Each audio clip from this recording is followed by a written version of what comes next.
no telão. Qualquer Bíblia, pode ser qualquer versão. Então, nós vamos explicar. Está aí, vocês estão vendo.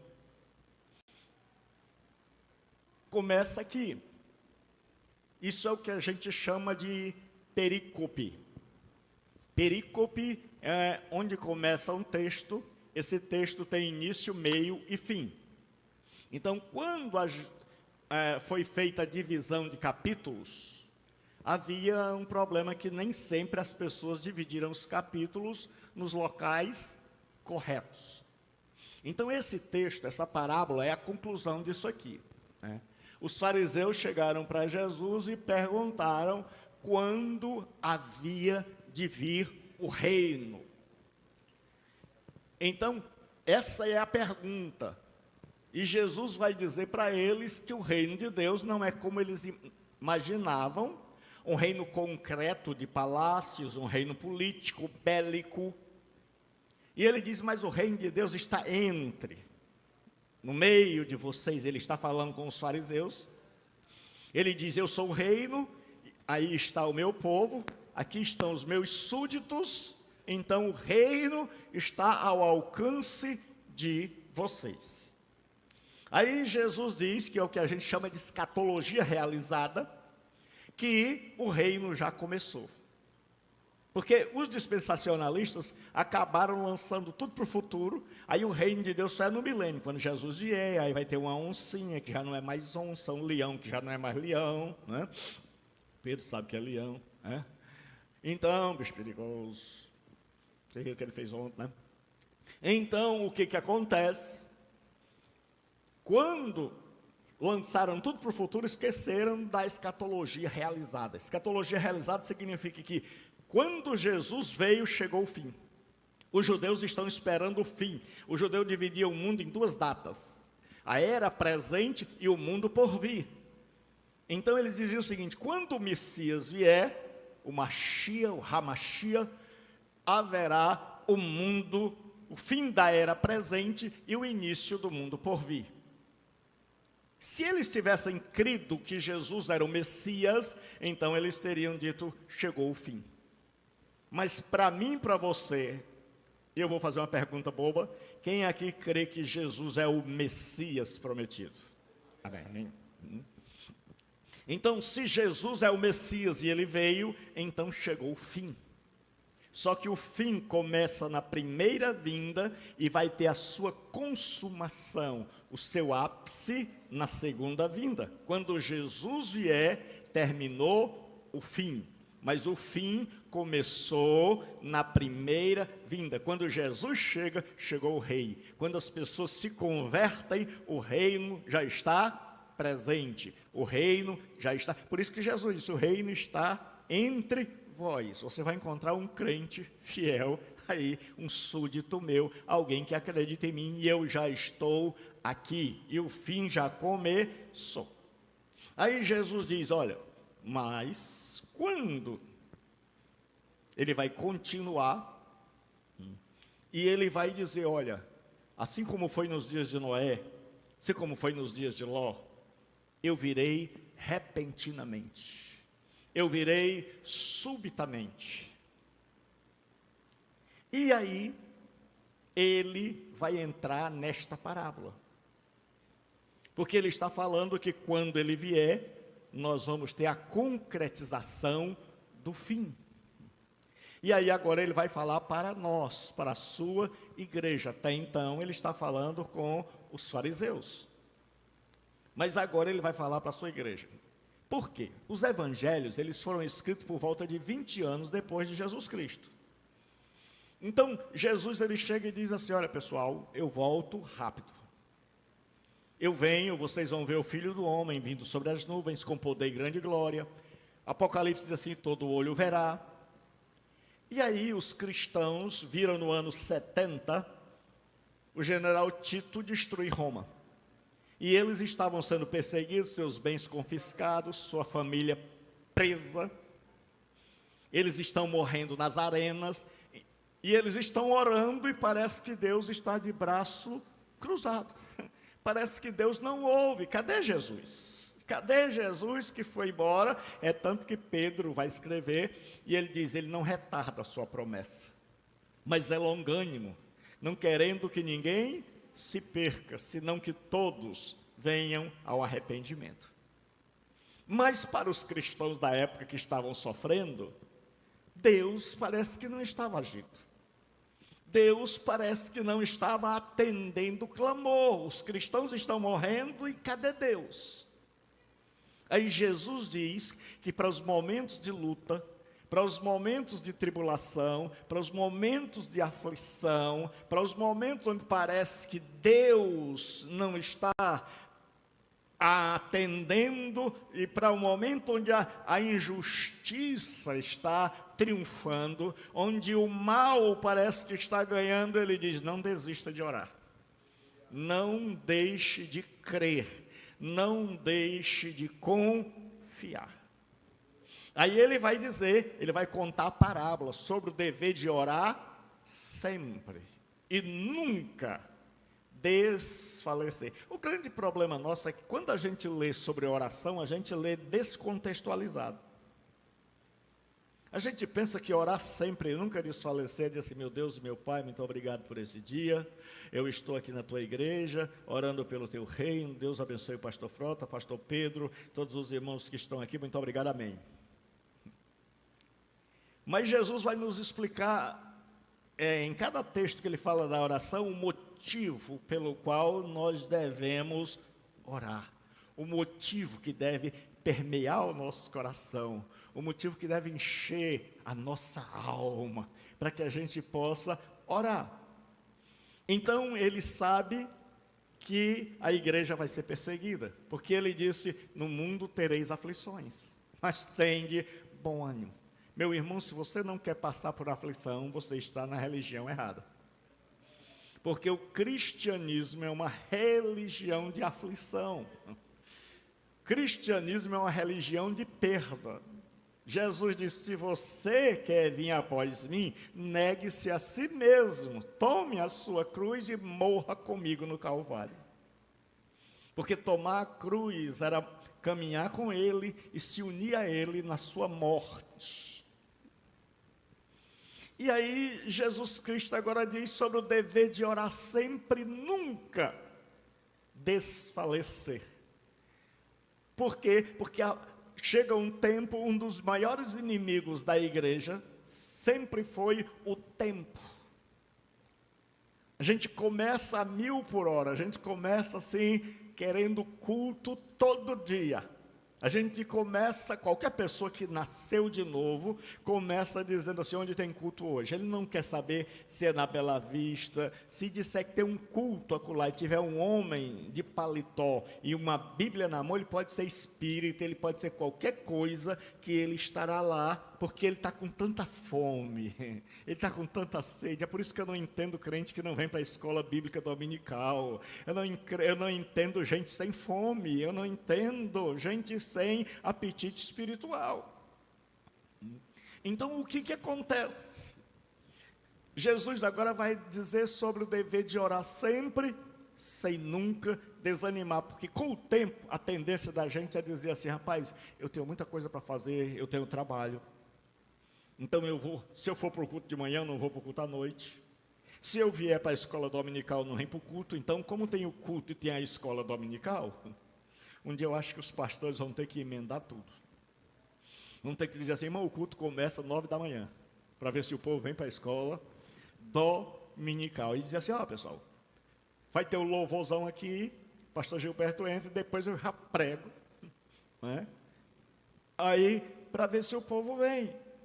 Porque hoje a gente está tão ocupado, a gente está tão atarefado, que a gente já não tem mais tempo para orar. Que a gente já... E muita gente, por não confiar em Deus, por dizer assim, ó Deus, parece que o Senhor está ouvindo as minhas orações, não. Parece que o meu clamor não está ouvindo. Eu estou sofrendo, tua igreja está sofrendo, teu povo está sofrendo. E aí a gente chega um momento que a gente tende a desanimar, a esmorecer. E aí Jesus diz esta parábola. Ele diz que havia numa cidade um juiz. Naquela época, geralmente, a cidade onde só tinha um juiz, Era uma aldeia pequena. E desde o Antigo Testamento foram estabelecidos juízes, pessoas, como lá Jetro deu um conselho a Moisés, homens de verdade, temessem a Deus, mas aqui provavelmente é um juiz pagão. Significa que naquela cidade não era uma cidade dominada pelos judeus. E havia um juiz que mandava em tudo, que resolvia tudo, e ele é que tinha o poder sobre a vida e a morte. Ele é quem determinava quem estava certo e quem estava errado. Era um poder monocrático. Um manda e todo mundo obedece. E no Antigo Testamento e no Novo, o símbolo do frágil, do fragilizado, do fraco, do impotente, é a viúva e o órfão. Por isso que Deus diz, eu sou o Deus das viúvas e dos órfãos. Então Jesus coloca um forte, que é o juiz que manda em todo mundo, e ele bota uma viúva pobre, que ninguém, que provavelmente naquela época a viúva, ela perdia os filhos e o marido na guerra, então ela perdia todo mundo de uma vez, e aí ela ficava completamente desamparada, e aquela viúva vai falar com o juiz, porque tem alguém, provavelmente querendo tomar suas terras, tomar sua herança, ou alguém que já tomou, ou alguém que a está perseguindo. O mais provável é que alguém já tomou as suas terras. Então ela vai ao juiz. E naquela época ninguém podia maltratar uma mulher, bater nela, como infelizmente nós estamos vendo na televisão.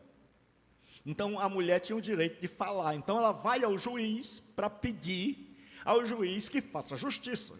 Se foi as terras, ninguém sabe, Jesus não que devolva. Mas tem um adversário que está no pé dela e ela está sofrendo com aquele adversário. Porque nós vamos ver que esta viúva desamparada, Jesus vai falar que são os crentes que estão lá. É a luta do Davi contra o Golias. Era a luta de uma igreja de gente simples, da maioria escravo, de cada 10 pessoas do mundo antigo, 6 eram escravas. Então a maioria do povo de Deus era como aquela viúva, indefesa em um mundo pagão, em um mundo que o poder romano triunfava. E aí Jesus diz o seguinte, quando ele começa a dizer daquela pobre viúva, ninguém imaginava que aquele juiz fosse se dobrar. E aí o que acontece? Quando agora, qual é o objetivo desta parábola? Jesus diz sobre o dever de orar sempre e nunca desanimar. Porque há muita gente que não desistiu dos caminhos do Senhor, mas já não é o mesmo. Mas já é um crente sem alma. Já é um crente desanimado, já é um crente que não celebra mais a vida, que não se alegra mais em Deus, que já esfriou, que já desanimou, que já apanhou tanto da vida, que já viu tanta coisa, que já sofreu tanto, que desanimou, que ele vem para o culto agora por hábito. Mas ele já não tem mais celebração no coração, ele já não tem mais alegria no coração, ele já esfriou faz tempo. E aí o mundo está cinza para ele, mas aí Jesus diz, olha, se você orar, confiando que quando eu vier eu vou colocar um ponto final em tudo isso, e você não desfalecer nesse período até a minha vinda. E aí ele vai contar de uma viúva persistente, de que nós temos que ir até o fim, de que nós temos que terminar, como disse Paulo, a carreira. Paulo diz assim, combati o bom combate, acabei a carreira e guardei a fé. Então Jesus vai falar agora qual é a teologia dessa parábola. Olha o que ele diz. Então disse o Senhor, considerai o que diz o juiz iníquo. Porque o juiz diz assim: ainda que eu não temo a Deus, nem respeito homem algum, todavia, para que essa mulher não venha me molestar, eu vou fazer justiça. E aí Jesus diz: ouçam o injusto juiz. Ele vai fazer justiça por modo egoísta. Jesus está dizendo: se até um ateu, um juiz injusto, ele atende a quem clama, a quem bate na sua porta todo dia, agora vocês comparem o vosso Pai, que é o juiz santo, bondoso, maravilhoso, todo-poderoso. Ele não vai atender aqueles que clamam a Ele dia e noite. Então, a teologia dessa parábola é dizer assim: Pedro, é dizer Janderley, é dizer pastor Frota, continuem clamando, mesmo diante do desespero, mesmo diante do absurdo da vida, mesmo diante da dor, mesmo quando a gente olha e parece que todo mundo está desanimado, mesmo quando a gente olha e a turma só se alegra com a música assim, bem ritmada, mesmo quando a gente não vê mais glória, mesmo quando a gente não vê mais contrição, coração quebrantado, ele diz: continue orando, continue, não desista, não desanime, não se secularize, não se mundanize, não fique dentro da igreja pensando no que você tem que fazer depois, o que você vai fazer depois daqui. Não, esteja aqui com o corpo, com a alma, esteja presente. Aí ele diz: sabe por quê? Porque meu Pai fará justiça, o meu Pai resolverá as questões, o meu Pai fará justiça. Vocês estão clamando, vocês estão num mundo de injustiça, de ver gente roubando e sendo solta, de ver a corrupção galopante. Ele diz: mas clamem, não desistam, porque eu venho, e aí eu vou bater palma assim, eu vou dizer: turma, acabou a hora de vocês, agora quem manda sou eu. E aí Jesus, para contar isso, para nos incentivar, ele pega a pessoa mais frágil contra a mais forte. Então, a luta parece invencível. Como é que uma mulher vai chegar numa cidade, porque diz que o juiz nem temia a Deus, então não adiantava você apelar para a lei, não adiantava você chegar e dizer: ó, a lei de Deus diz que o senhor, um juiz, tem que fazer assim, obedecer, cuidar das viúvas e dos órfãos, porque ele dizia: esse negócio de Bíblia não é comigo, eu sou ateu. Então não dava para ir para ele pelo viés religioso. Aí você podia dizer: mas eu posso ter uma peixada, eu posso ter alguém que vá falar com ele. Mas Jesus disse que ele também não temia, não respeitava aos homens, nem temia a Deus, nem respeitava homem algum. E no Oriente Médio, respeitar o pai, ele não ensina ao filho: meu filho, não faça isso, porque isso é ruim. Meu filho vai sofrer na vida, não. No Oriente Médio é uma cultura de honra. Ou você é honrado, ou você é desonrado. Então, a pessoa morre pela sua honra. Então, quando o pai vai ensinar a um filho, ele diz: você está me honrando com o seu proceder. Ou ele diz: você é a vergonha da família, você é a desonra da família. Então, naquela época, ninguém queria ser desonrado, ninguém queria que as pessoas dissessem: teu filho é uma vergonha. Por isso que a Bíblia sempre vai dizer: Jonas, filho de Amitai. Porque na Bíblia você nunca está só. Só alguns crentes que querem estar só. Na Bíblia você sempre pertence a alguém. E aí, mas o que Jesus diz? Jesus diz que esse homem não respeitava os homens. Quer dizer o quê? Quer dizer que para ele esta história de honra e de desonra não está nem aí. Ele não estava preocupado se o pai dele, o nome do pai dele ia ser desonrado. Ele já tinha perdido a consciência dele estava cauterizada, ele já não estava mais nem aí para esse negócio de honra e de desonra, para a pessoa dizer assim: rapaz, você está desonrando a tua casa, o teu pai e a tua mãe. Ele dizia: não sei nem quem é meu pai, nem quem é minha mãe. Então, no mundo de honra, ele não estava nem aí para honra. Então você dizia assim: rapaz, ninguém pode apelar para a lei de Deus. E a única coisa que a gente podia, quando a pessoa não é cristão, é apelar para a honra. Mas esse homem aí não tem honra. Ele não liga para a honra.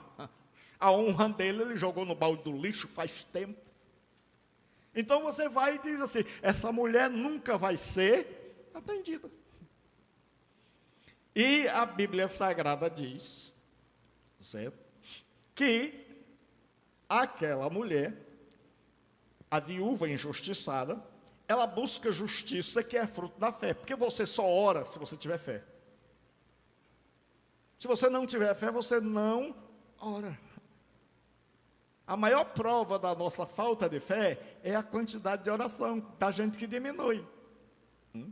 A gente geralmente faz uma reza. E aí o que acontece? Diz assim: havia também naquela mesma cidade uma viúva, ou seja, alguém que não tinha poder nenhum. Certo? Olha o que o Kenneth Bailey diz: fraca demais para exigir, pobre demais para comprar justiça. Porque naquela época, hoje não tem mais isso. Naquela época você subornava o juiz. Então naquela época, quando tinha uma viúva e alguém provavelmente rico, porque o rico, ele tinha uma fazenda aqui, então ele viu o terreno da viúva ali, ele dizia: aquele terreno também é meu, eu vou tomar. E aí só quem podia devolver esse terreno era o juiz, as terras daquela viúva, que era a herança do Senhor. E aí o que acontece? Ela vai, mas quando ela vai, aquele juiz já estava com o bolso cheio de suborno. Então ele já tinha dado a vitória para o rico. E tem muita gente que fica atribulado hoje assim: ô pastor, estou vendo aí o rico sempre ganhando. Meu amigo, você não andou lendo a Bíblia faz tempo, né? Porque a Bíblia ensina isso. Então aquele juiz já devia estar subornado, porque a mulher chega lá e dizendo: faze-me justiça. Provavelmente o outro já tinha incorporado as terras dele, a delas dele, era tudo dele, e ela estava sendo despejada. E ela não tem para onde ir, ela vai ficar no meio da rua mendigando, porque ela não tem mais filho, nem pai para sustentar, nem marido. E aí ela só tem um juiz. Olha o juiz que Jesus botou. Jesus tinha uma criatividade muito grande. Jesus diz assim: rapaz, essa mulher só tem esse juiz aí. A única esperança dela é este juiz. Mas o juiz nem teme a Deus para ela abrir a Bíblia e mostrar para ele. Nem ele respeita homem nenhum para você dizer assim: rapaz, o fulano me mandou aqui, teu pai me mandou aqui, teu tio me mandou aqui, eu vim em nome do teu pai, que era uma pessoa muito boa. Ele disse: eu não estou nem aí, meu pai já morreu, já está no túmulo. Eu quero saber de dinheiro. Já me pagaram, as terras já é de outra pessoa. Mas aí, olha o que diz, mas o Léo Morris, ele diz assim: ela não tinha condições para oferecer dinheiro ao juiz, nenhum protetor para aplicar pressões. Então ela só tinha um jeito, era perseverar, era continuar batendo na porta. E aí, só que o verbo que diz assim, perseverar, bater na porta, literalmente é dar um murro no olho, é dar um soco no olho, é ficar com o olho roxo. E, metaforicamente, quer dizer molestar. Então o juiz diz assim: ainda que eu não temo a Deus, nem respeito os homens, mas para que essa mulher não me moleste, ou seja, eu não aguento mais, porque a ideia é que ela vinha todo dia, diz, ia ter com ele. No grego, o verbo é linear. A ideia é, continuava indo todo dia, aquela mulher já estava. Quando ele abria as portas, a primeira pessoa que ele via, adivinha quem era? A viúva. E a viúva dizia assim: faze-me justiça, juiz. E ele fechava a porta, e no outro terminava o expediente, e a Bíblia diz, por algum tempo não quis atendê-la. Mas de tanto ela insistir, ele disse, ainda que eu não temo a Deus, não adianta vir com Bíblia na mão aqui, nem respeito homem nenhum, meu coração já ficou endurecido, eu não estou nem aí para se o povo diz que eu sou honrado, que eu roubo, eu já sou cara de pau. Eu não estou nem aí se me chamam de juiz ladrão, se eu aceito suborno, eu não estou nem aí, o importante é que eu tenha muito dinheiro no bolso. E aí, aquela viúva vem, e todo dia ela está ali, quando ele abre, e ele percebe uma coisa. Ela continua indo e ele diz, estou ficando aborrecido, estou ficando chateado. Para que essa mulher não venha mais me molestar, porque eu percebi, ele percebeu, que a mulher não ia desistir. Ele percebeu que a viúva não ia desistir. E aí ele diz, para que ela não venha me molestar, para que ela não me importune. E esse verbo, é esse verbo aqui, ó, hipopiazo, que significa dar um soco no olho. Significa que com a perseverança dela, ela derrubou o juiz. É como se ela tivesse dado um soco no olho, ou seja, ela venceu a batalha. Como é que ela foi vencendo a batalha? Ela foi minando a resistência dele. É como se você vê a luta de boxe, o lutador de boxe que é mais fraco, ele fica correndo, ele fica sapateando, a gente pensa até que ele está dançando para cansar o outro, aí o outro fica dando soco no ar. Aí quando chega uma hora, ele nocauteia o grandão. A viúva está fazendo assim, todo dia eu estou lá, todo dia eu estou lá, todo dia eu estou lá, todo dia eu estou lá. De manhã, quando ele abrir a porta, a primeira, adivinha quem ele vai me ver. E aí o juiz não aguenta mais, e ele diz, para que ela não me importune, significa que ela ganhou a batalha. Significa que ela acertou ele no olho, mas não literalmente, mas ela acertou a pancada. E ele não resistiu a tanta pressão, a tanta persistência. A uma mulher que ele percebeu, essa daí não desiste. E a pergunta de Deus é, será que eu e você não já desistimos da vida? Será que eu e você não estamos no culto só de corpo presente? Será que eu e você ainda jubilamos na presença de Deus? Será que eu e você ainda continuamos dizendo assim, Senhor, eu sei que o Senhor vem? Será que as nossas pregações, e assim Jesus vem? Será que nós estamos preocupados com a vinda de Jesus para pôr ordem na casa? Será que nós estamos pedindo isso? Porque é isso que ele está dizendo aqui. Para a gente dizer, venha a nós o vosso reino. É para a gente dizer assim. Então, a pergunta era, quando vem o reino? E Jesus está dizendo, orem para que o reino venha. Mas Deus não deixou ainda o reino vir. Porque eu vou fazer outra pergunta boba. Quem quer que Jesus venha? Só alguns, outros não querem não. A questão não é que Jesus venha, a questão é se eu e você estamos preparados. Tem um monte de gente dizendo assim, Senhor, venha. E Jesus, meu filho, se eu for agora, você não sobe. Meu filho, eu estou custando por amor a ti, para ver se tu toma juízo, se tu te alegra, se tu te renovas, se você vai à escola, se depois da pregação do pastor Franco você está celebrando, está adorando, se você sai evangelizando, se você sai pregando, se você começa a estudar a palavra, se você começa a me levar a sério. Eu estou esperando que renasça a sua alma, eu estou esperando que você seja reavivado, não que você dê alguns gritos e alguns pulos, mas que as tuas entranhas se mexam, que você ouça a minha voz, que você abandone os pecados, que você seja transformado, porque Paulo diz, eu estou preparando a noiva sem mácula nem ruga. Jesus não vem buscar um bando de crente que está tudo desanimado e quase morto. E aí, aquela viúva de tanto insistir, venceu a batalha contra o juiz, a vitória da esperança. Diz assim, por algum tempo não quis atender. Então, ele resistiu. A nossa cultura é uma cultura imediatista. A gente quer tudo para hoje. Se você disser qualquer coisa assim, rapaz, os meus alunos, primeira coisa que a pessoa pergunta é assim, pastor, quando é que a gente se forma? Aí eu digo, o curso é em média 4 anos. Vixe, 4 anos. Eu tenho 37 anos de crente. Se eu tivesse feito faculdade, eu já tinha feito umas 20. De 4 em 4. Certo? Então, fiz 3. O que acontece? Nosso problema é tudo para agora. Não por algum tempo não quis atender. Mas depois disso consigo. Bem que eu não temo a Deus, nem respeito homem algum. Todavia, como esta viúva me importuna, julgarei a sua causa, para não suceder que ela venha me molestar.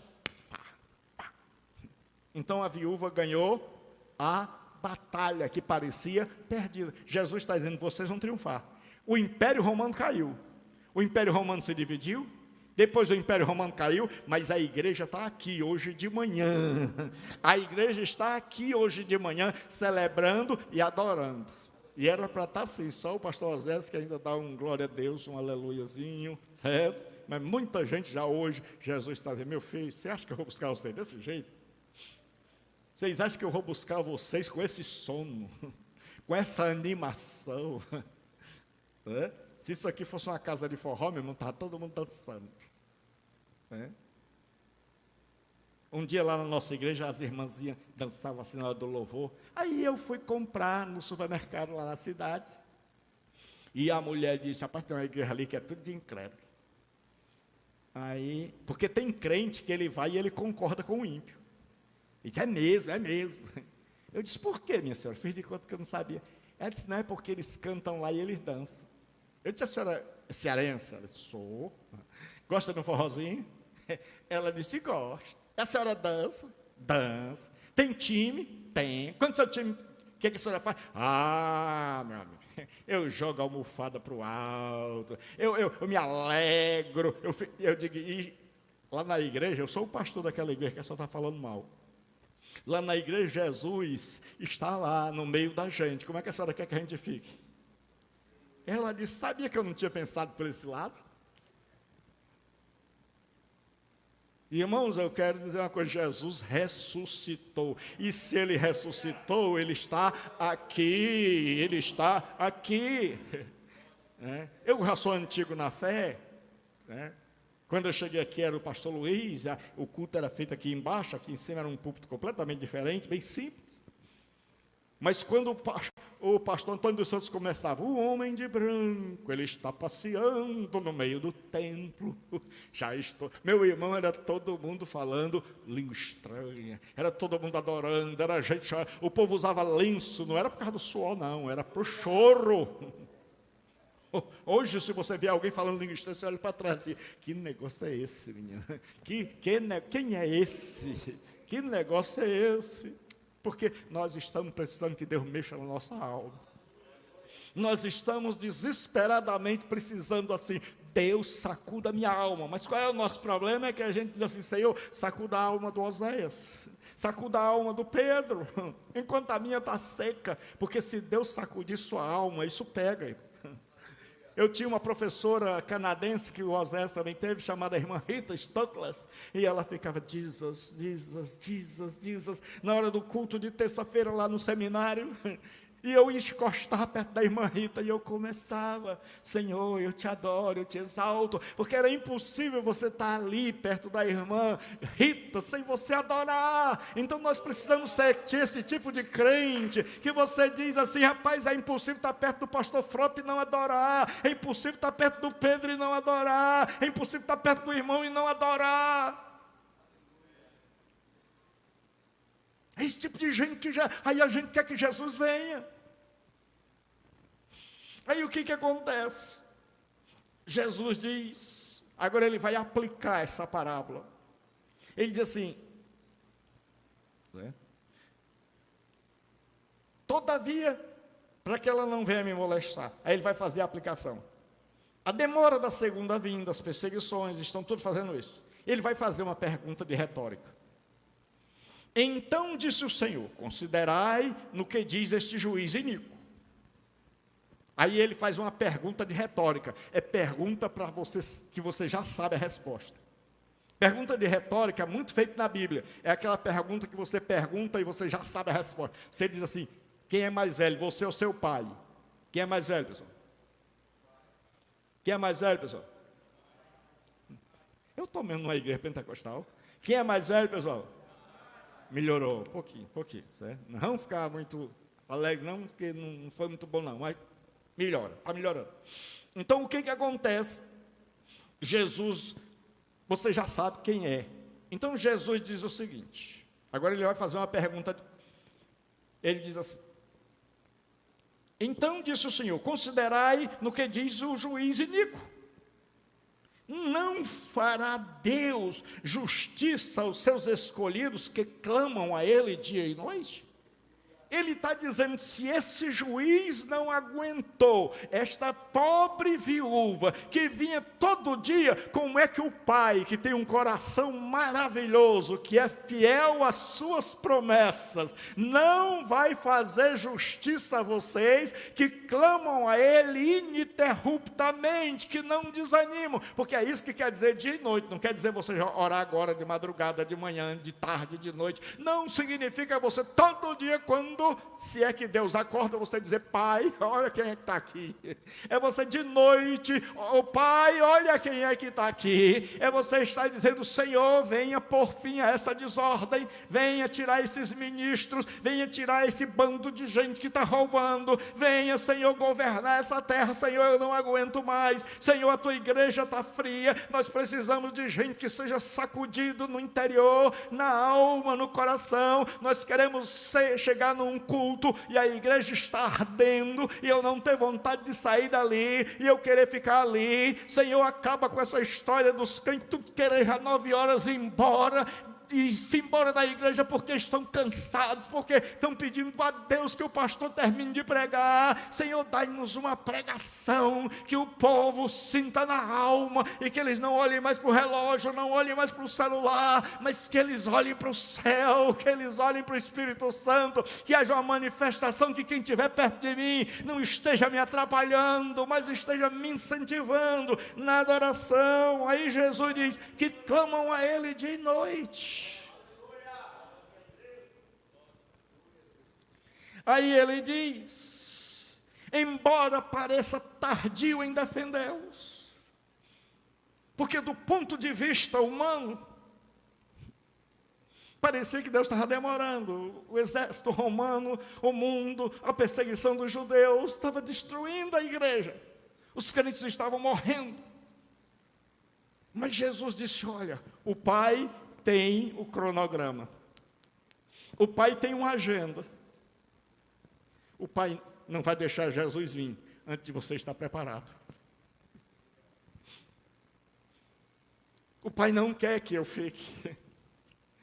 O Pai não age. Você não pega um saco de cimento e coloca na cabeça de uma criança de 5 anos, vai matar. O Pai não vem buscar uma igreja que é menina.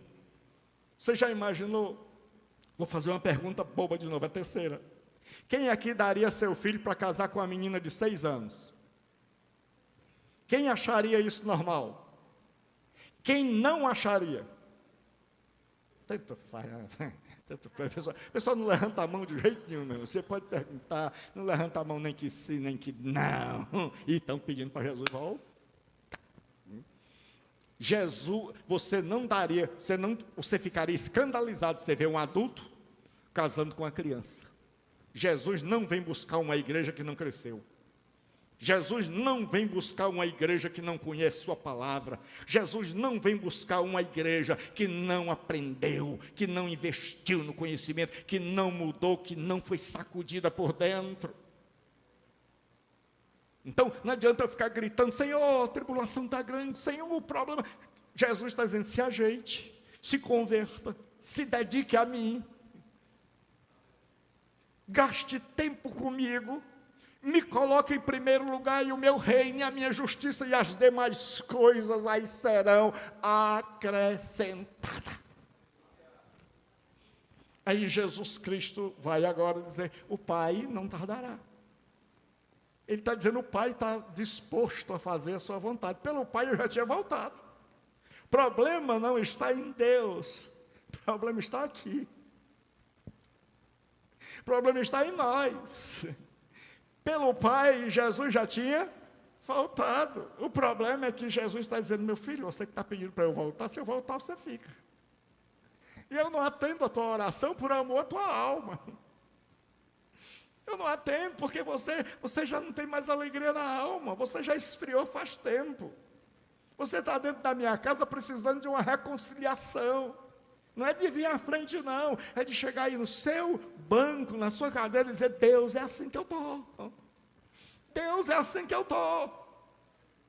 Eu não sinto mais alegria na tua presença, eu não sinto mais graça na tua presença. E aí, Jesus agora vai caminhando para o final. Ele faz uma promessa, ele diz assim, digo-vos que depressa lhes fará justiça. Ele diz, você está pensando que o Império Romano vai ficar desse jeito aí, mandando, matando? Você está pensando que os ímpios judeus vão ficar sempre assim, perseguindo vocês, a pobre viúva? Não, ele está dizendo, o Pai vai defender a sua igreja. Mas, se essa igreja, a semelhança daquela viúva, não esmorecer. E a grande pergunta que eu tenho que fazer para mim, você tem que fazer para você, é porque muitas vezes os pastores, eles querem mandar na vida das pessoas.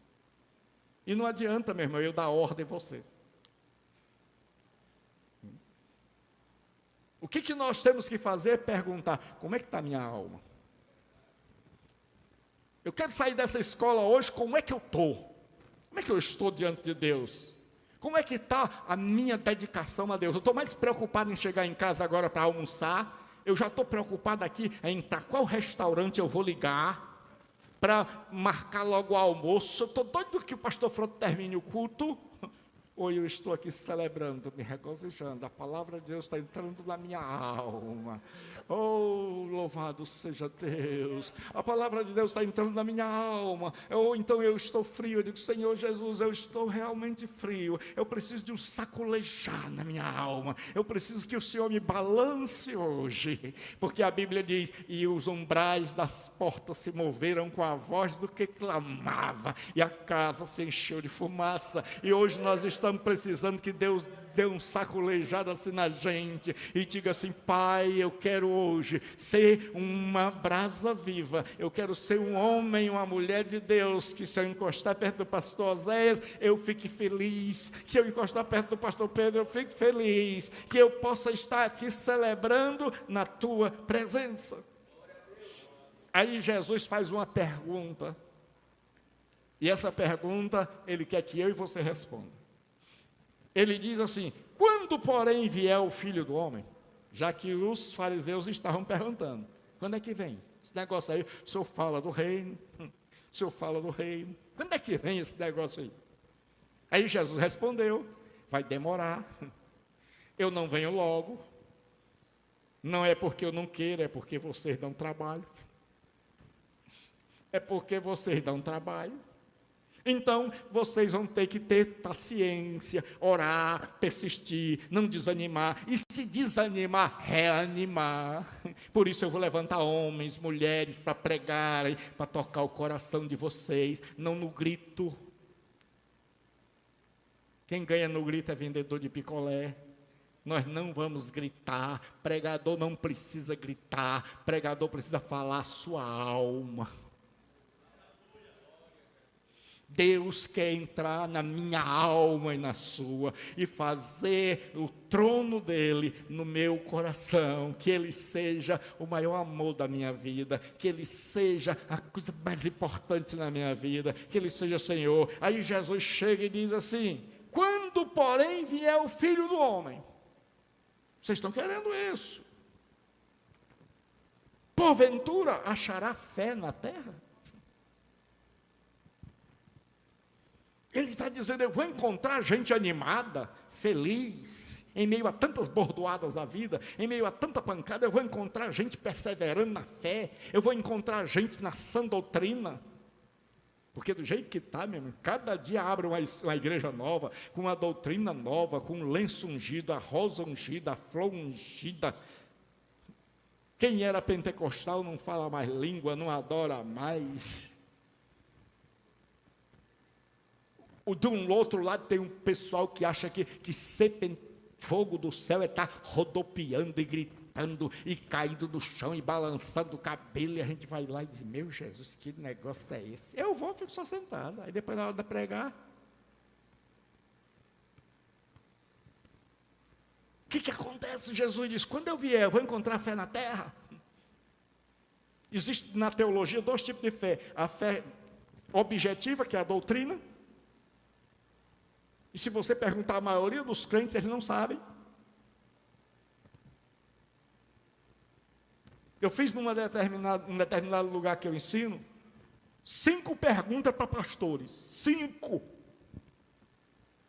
Ninguém acertou mais de 3. Ninguém.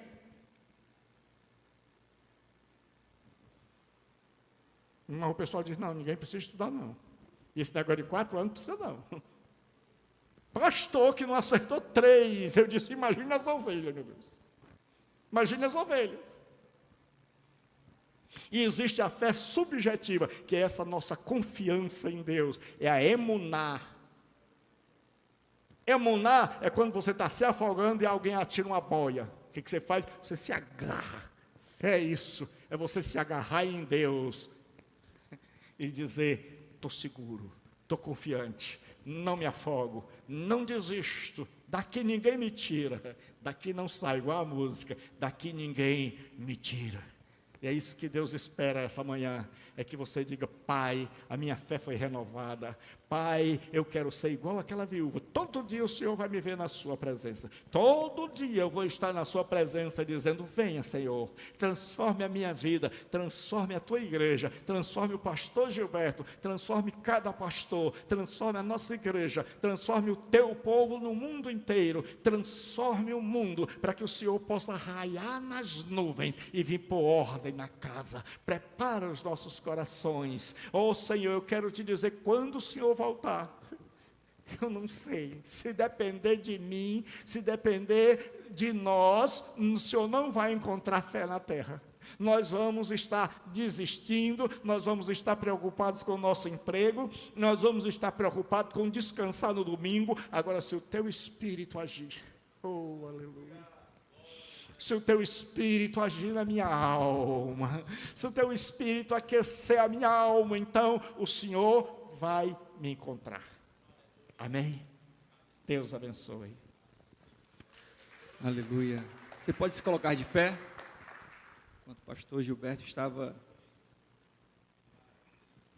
sendo canal de bênção, me veio aquele louvor que diz, vem o Senhor minha vida oferecer, como oferta de amor E sacrifício.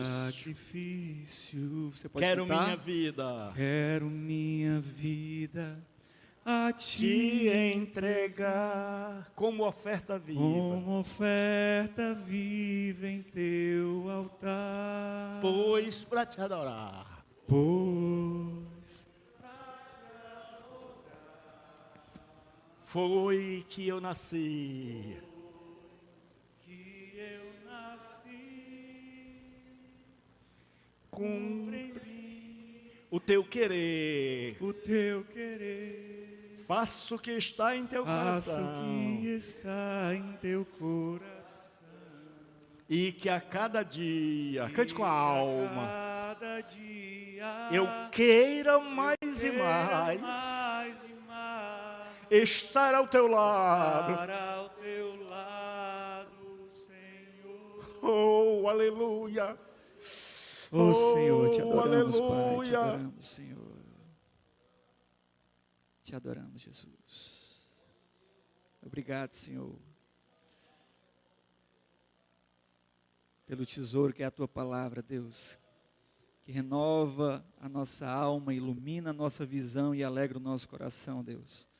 Obrigado, Deus, que possamos no início desse culto mover, Deus, de contrição, de humilhação e de gratidão a esse Deus que se fez carne e que morreu por nós. Abençoa a vida de cada um.